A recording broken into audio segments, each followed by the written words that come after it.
Now, given the population explosion, let alone in this country, what can the government, what ought the government to do about this? Well, what it ought to do is this. The first thing, you don't want to put, I'm against government interference in our lives. You want to minimize that. So the very first thing the government should do is try and take the pressure off to reproduce. There's a lot of pressure in our society now to reproduce. If you're single, people try and push you into getting married.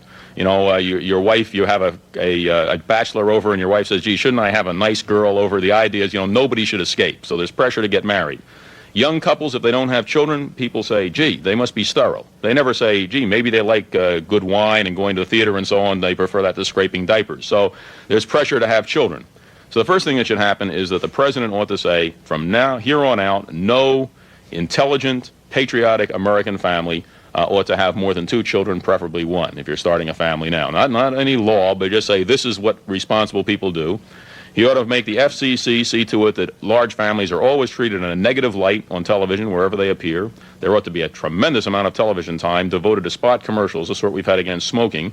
But the ones in the middle, say in the middle of Beverly Hillbillies, you get a scene which shows Los Angeles in the smog, and it just says this city has a fatal disease. It's called overpopulation, and so long.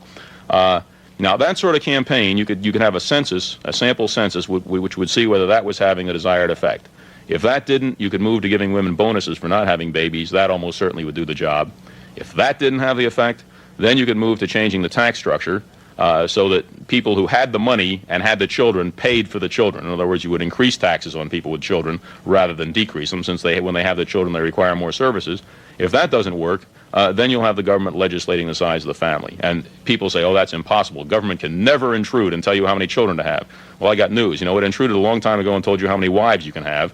And there's not the slightest question that if we don't get the population under control with voluntary means, that in the not-too-distant future, the government will simply tell you how many children you can have and throw you in jail if you have too many.